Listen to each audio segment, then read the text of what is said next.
Reading through Judges in the GPS translation. 1 Judges 6. The Lord give eyes to see and ears to hear. Just think for that.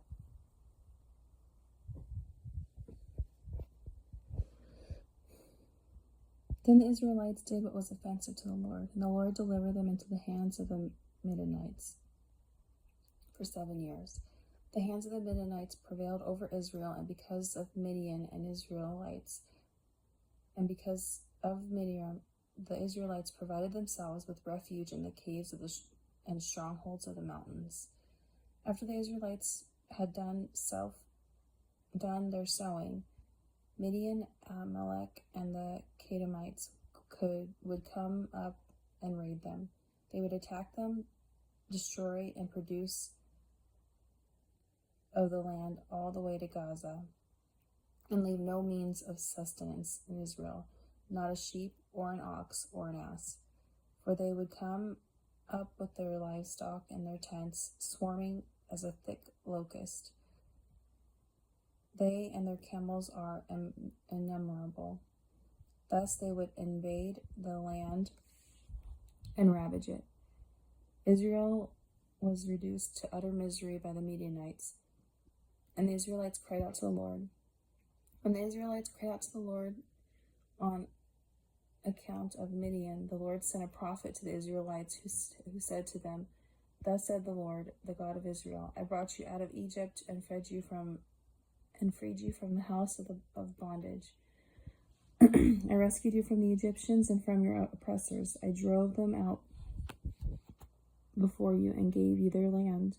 And I said to you, I, the Lord, am your God. You must not worship gods of the Amorites in whose land you dwell. But you did not obey me.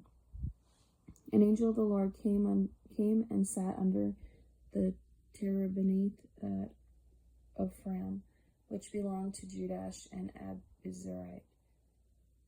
His son Gideon was then beating out wheat inside the winepress in order to keep it safe from the Midianites. The angel of the Lord appeared to him and said to him, The Lord is with you, valiant warrior.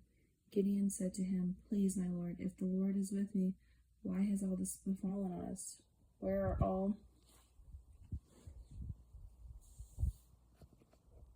are all his wondrous deeds about which our fathers told us, saying, Truly the Lord has brought us from Egypt. Now the Lord has abandoned us and delivered us to the hands of Midian. The Lord turned to him and said, Go in this strength of yours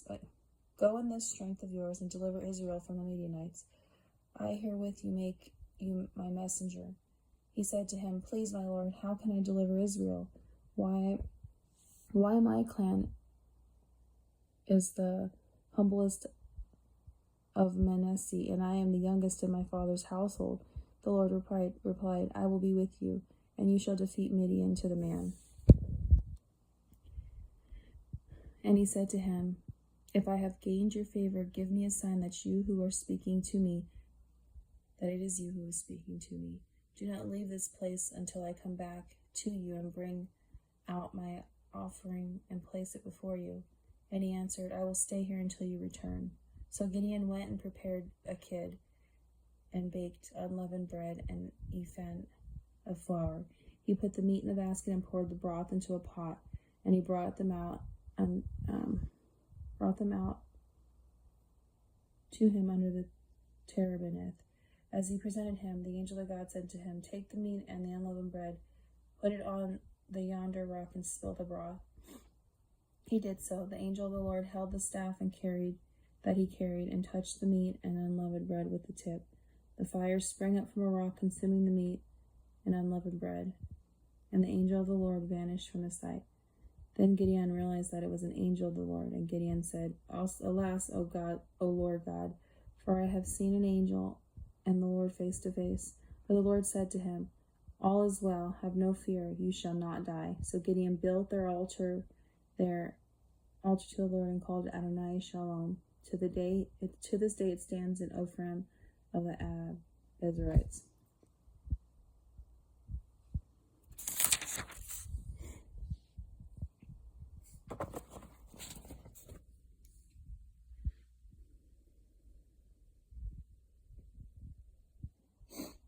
That night the Lord said to him, "Take the young bull belonging to your father and other bulls 7 years old, pull down the altar of Baal which belongs to your father, and cut down the sacred post which is beside it. Then build an altar to the Lord your God on the level ground, on top of the stronghold. Take the other bull and offer the burnt offering, using the wood of the sacred post that I have cut down." So Gideon took 10 of his servants and did as the Lord had told him. But as he was afraid to do it by day, on account of his father's household and his townspeople, he did it by night. Early the next morning, the townspeople found that the altar of Baal had been torn down and sacred posts besides had been cut down, and that the second bull had been offered on a newly built altar. They said to one another, "Who did this thing?" Upon inquiry and investigation, they were told, "Gideon, son of Jordan, did this thing." The townspeople said to Joash, "Bring out your son, for he must die. He has torn down the altar of Baal and cut down the sacred post beside it." But Joash said to all who had been risen against him, Do you have to contend to Baal? Do you have to vindicate him? Whoever fights his battles shall be dead by morning. If he is a god, let him fight his own battles, since it is an altar that has been torn down. That day they named it Jerubbaal, meaning let Baal contend with him, since he tore down the altar. All Midian, Amalek, and the Canaanites joined forces. They crossed over and encompassed the valley of Jezreel. The Spirit of the Lord enveloped Gideon. He sounded the horn, and the Asgarites railed him behind him.